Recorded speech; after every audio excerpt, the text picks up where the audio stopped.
Herkese merhaba arkadaşlar, kanalımıza hoş geldiniz. Taşacak bu deniz konusu izleyicileri ekrana kilitledi.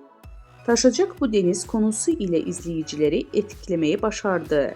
Dizi Karadeniz'in hırçın doğasında kök salmış, düşmanlığı olan Fırtınalı ve Koçeri ailelerinin kan davası ve bu kan davasının ortasında imkansız bir aşkı anlatıyor.